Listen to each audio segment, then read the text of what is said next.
There I was, heart beating so fast, nervous. Then the monitor on the computer, the interview screen started, and the people were there. I was in the zone, I was in the flow state.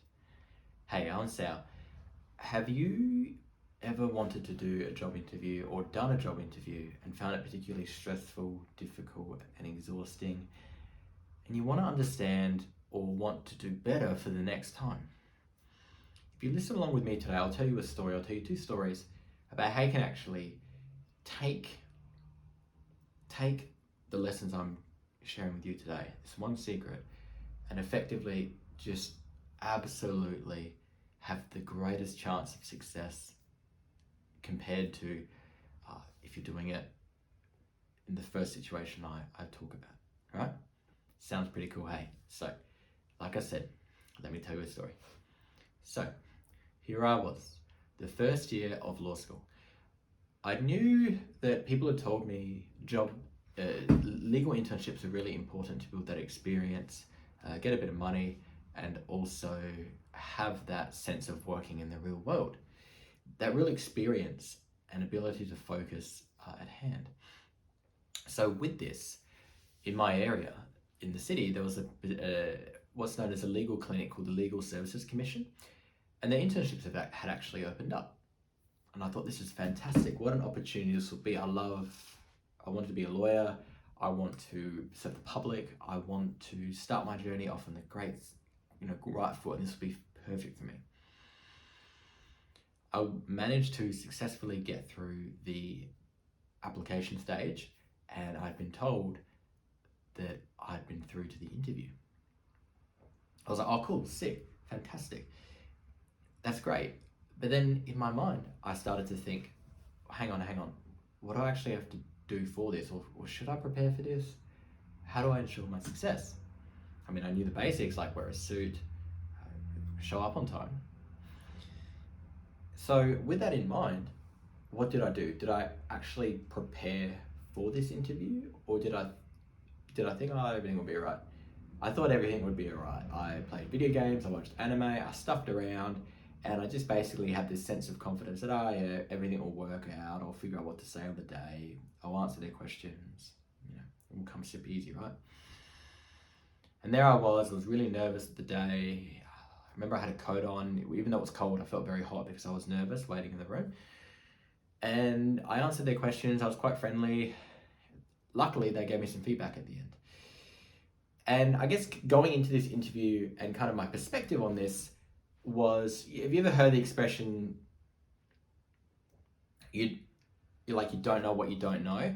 That was kind of me, this like naivete that I thought everything will be okay, nothing to worry about, it will get sorted out.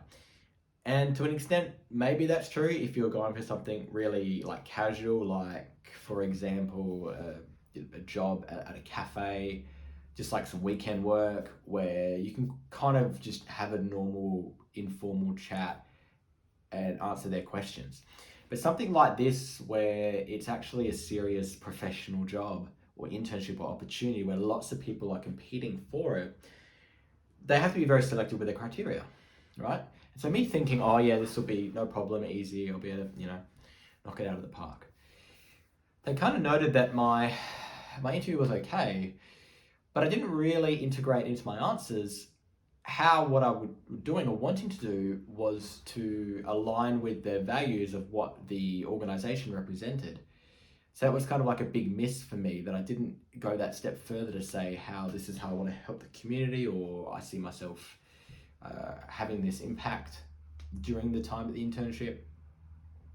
Like in a way, I'd done it almost very selfishly. And obviously because I was quite young, I didn't have a whole lot of experience to fall back on. So I guess my what I could have said might not have been the best examples as well. So obviously I didn't get the internship and I was absolutely crushed. I was really annoyed, frustrated, upset, but obviously I got what I deserved. But at the time I thought, oh, it sucks. It's going to be really difficult to, get into the legal field now. This is the one opportunity I had. I felt like really annoyed. Let's fast forward a bit. So that was a complete, garbage fire, whatever you want to call it, dumpster fire of a situation. But let's talk about story 2. So At the start of 2023, I'd been successfully offered a 18-month contract that was like a temporary contract, effectively. And I knew around the mid-year mark they would send out the positions for the permanent positions for the job I was in. Like you get a temporary contract, and then within that period, you kind of have to like apply for the actual real position to like be locked into the job, if that makes sense. It's kind of how the organization works, and effectively,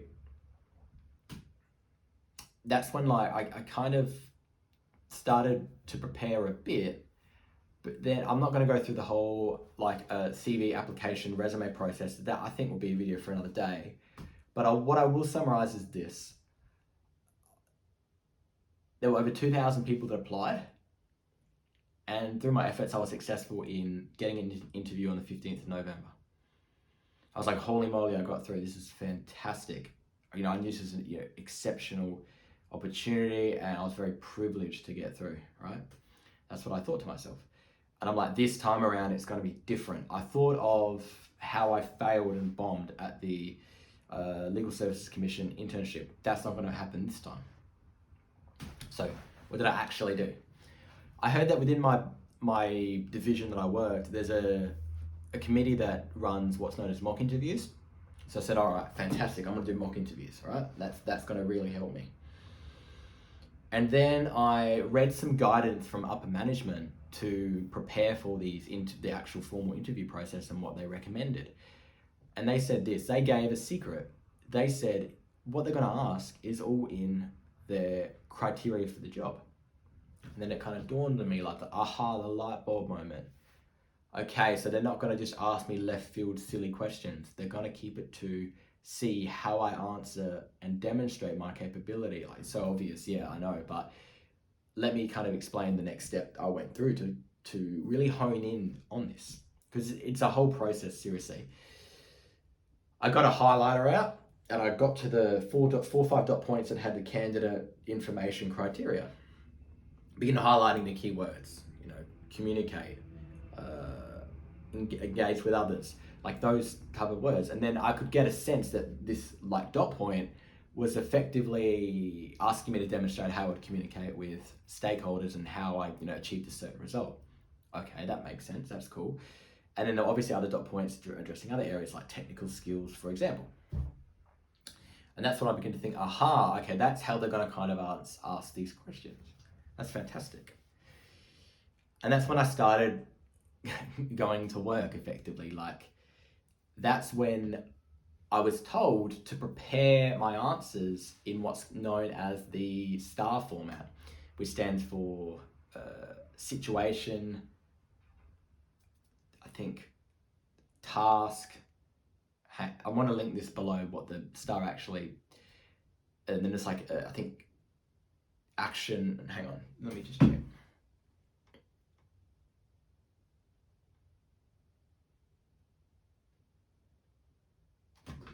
Situation, task, action, and result. That's the STAR model. But effectively, what this represents, in my view, is you giving a story or telling an experience of yours that you've done recently to reflect on how you achieved that. And you, in doing so, talking about your achievements, you have to use the word I, like what you did. They want to know what you did. They don't really care about what necessarily others might have done, but more so how your efforts, you know, overcame adversity or got the result they wanted, right?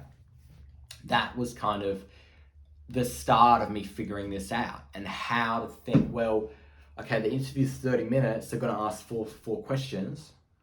That gives me, say, 6 minutes a question, or even less by the time they say the question and by the time I think about the answer.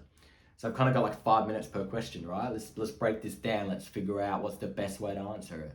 And that's when I started thinking of my stories. What experiences from my time from January to September, or so November, that I could actually reflect upon and explain to those interviewing me. So with that in mind, I started drafting stories or examples that would really exemplify the criteria that they're asking for. And by doing so, that gave me the first boost to go into the mock interview with confidence, knowing that A, that asked questions based on the criteria. B, I already kind of practiced this in terms of writing out literally word for word what I would say, like in a very robotic way. I practiced speaking it. So that kind of gave me the believability and the sense that, like, it's almost like a performance, right? And I'll touch more on that soon. But that kind of got me in the zone of thinking about how do we actually explain this to those asking me, right? I thought, okay, fantastic. Then with that in mind, I did the interview and they felt I did pretty good, but they did note that I still could have, in the result aspect, weave that in with the company policy and the overall aims of what's expected of me. And how by telling that experience was evidence of these values and such, right? And that made me think, okay, now we need to go back and really tighten the last aspect of those answers to make sure they actually clearly demonstrate them, or demonstrate what's in the organization's like charter, how they govern what they do, right? I mean, not like word for word, but in a way that you understand it and you feel is the best way of you explaining that to like a friend or someone that wanted to know what it was, without boring them, without sounding like it's manufactured, but actually sounding like you're honestly giving your like opinion on it, right? So then I went back to my manager and I basically told him, look, here's my example stories I've got. What do you think? And he seemed to like what I had, except for one where he said a lot of what you're telling, to be honest, was more the other people that kind of drove that result. So you need to factor that into potentially another response and have a better situation for your technical example. And then I kind of thought, okay, then what about if I tell this and step through how I found this? He's like, that's a much better example. So by having that one-on-one, I was really able to tighten up and have that answer like almost proofed, so to speak, which sounds ridiculous, but in these situations when you're going with something that competitive, you need to leverage off the experience of those that are way more senior than you, because they'll know how these people think and they'll know objectively if that actually is a good experience to reflect on, to demonstrate how you are a great candidate for the position that they're advertising, right? And that's was like round two of me going back to the drawing board, taking those comments and really honing in those stories with the responses to integrate the policy to have effectively almost like a performance rehearsed. And I kind of tweaked this a bit in the sense of I looked at their questions and said, well, instead of them asking me a question about 1 and then 2, then 3, then 4, what if they asked me a question about 1 and 2? So then I have to split the answer to cover like 50% from here, 50% from here. So that kind of made me think like, okay, well, here's the actual ways they can change up these questions somewhat so they're not as obvious. And this is kind of where you're pushing yourself to work harder than maybe how they might ask you, but preparing for it in that situation. Because I kind of knew that you're not going to really rise to the occasion. You need to start putting the work in and putting the right work in. Because I'll be honest, before I actually started rehearsing what I was going to say, I did doubt myself. And that would play through into the actual interview itself. But by actually taking the time to sit down and working through this, made it so much more believable and gave me that confidence, because I knew exactly what I was talking about, because it was my story and how I saw it and how I achieved or drove that result. And that's the next thing, getting ready for the actual day, right? That this is kind of the crystallization of all that work, or that preparedness compared to situation one where I just sat on my ass and then played video games and watched anime thinking everything's going to be all right. In this situation, I put the work in. And then on the actual day, I do what I normally do. I get up early, I rode to work, I get the blood pumping. But I literally that morning got the blood pumping because as I was getting into work, there's a bit of an incline as soon as the door opens to park your bike. And I fell off and I completely scuffed all my knee and it was all grazed and bleeding and everything. So I thought, oh, this is fantastic. I'm bleeding. This is great. How am I going to go about the interview? It's going to be sore. Will I be able to do the interview? It's like, okay, this is not great. Luckily, there was a first aid person on the floor. They helped me out. got it bandaged really early. It settled down relatively quickly, so I was like, okay, I can focus, cool. Next thing, a lot of people talk about or would suggest wearing a suit to an interview, and that's absolutely the thing to do. But I want to take that a step further and share with you something that can actually help you do even better in that interview with the suit on. And this is kind of the difference of where I was previously mocked or laughed at somewhat in my previous employment, where people thought it was stupid that I would wear a suit every day with a tie, or a suit with a shirt, or maybe on like Friday. They thought it was ridiculous. And I guess I get where they're coming from. They didn't necessarily prescribe to that. So for whatever reason, they decided to, reflect that out on me, but project that out, but whatever. But the point of this is, because you're preparing yourself and you're wearing the suit, you know what outfits in the sense of combinations of your shirt, tie, and suit look the best, right? And that you've worn 1,000 or like hundreds of or tens of many times, right? This gives you the confidence knowing that what you're going to wear for that day is, out of all the things in your mind, oh yeah, that's easy because I've worn it so many times. You know it looks good. You know you feel comfortable and confident. And being in that suit, being used to being in that suit, opposed to pulling it out once every 6-12 months for an interview, you're going to feel like you know how the suit moves. You know how it feels on you. And that really, it sounds stupid, but people that are interviewing will be able to tell if you're like hunched over, your body language closed. But if you're actually in that suit, so again, like they're not going to judge you on it, as I understood, but it plays through to the confidence, how you speak. So it still has an impact. And if you show the respect of wearing a suit, that's going to go, still I feel a long way. People might say it doesn't matter, but I think it does matter. So that's the thing. I didn't think I'll just wear a suit. I'll figure out on the day what tie and shirts combination will work. Oh, I'm sure it will work. I already knew what would work because, like, it sounds like silly, but like that's what I wore every day. Simple as that. So there was that. And then there was the idea of being organized. So I booked the room itself. It was a quiet, private room that had a computer and a webcam monitor, all I needed. I got there really early. And that's when the issue started to begin. I didn't have access to my email, so I thought, great, I can't get up the actual thing for the whatever it was, the interview. Then I tried to log into this application that would load up the video call. That didn't work either. So boom, those were bust.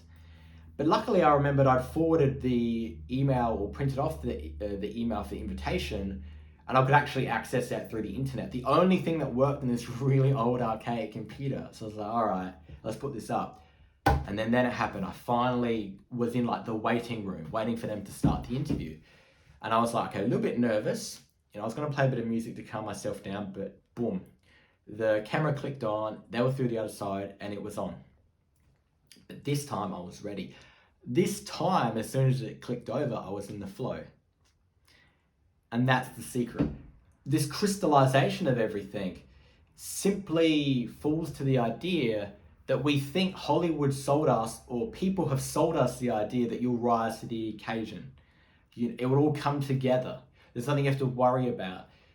But I actually think, and that's the reason I'm sharing this video with you today, is that the secret is that you actually fall to the level of preparedness that you have and have put in. So by me wearing the suit, me practicing the responses, me tailoring them, me really going into those details made it so much more believable, convincing, confident. And the timing of it, I was able to answer the questions within the time. I didn't waffle, which is something people have told me I do a lot, and even someone in this video. But the point was, I was able to actually go through it in such a way that they didn't actually have any follow-up questions, because I had addressed every single point and really gone into that level of detail because I knew what I was saying.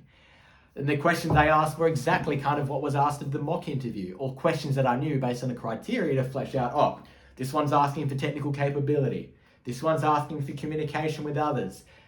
All these things I'd have prepared for. If I'd half-assed it like I did in the first example, there's no way I would, by the way, I got the position. Sorry. But the thing is, at the end of this, I jumped around a bit, but at the end of this, as soon as the interview closed, I felt fantastic. I felt I'd put in every single ounce of what I could, and that's all that mattered. When they tell you all that matters is you tried, That's what they're getting at. When you put in so much effort like that and you really feel invest or rewarded for the process and knowing how to do that, that's the benefit. Because even if you don't get the position, you've succeeded. You know the process, right? And you've given it your all, you know.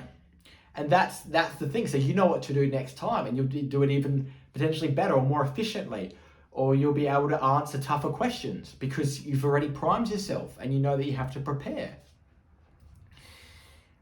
So the job itself was like, that's great, but I felt better from as soon as I walked out. I had this huge surge of testosterone, and I was telling my mates that, like, crushed it. I was really happy.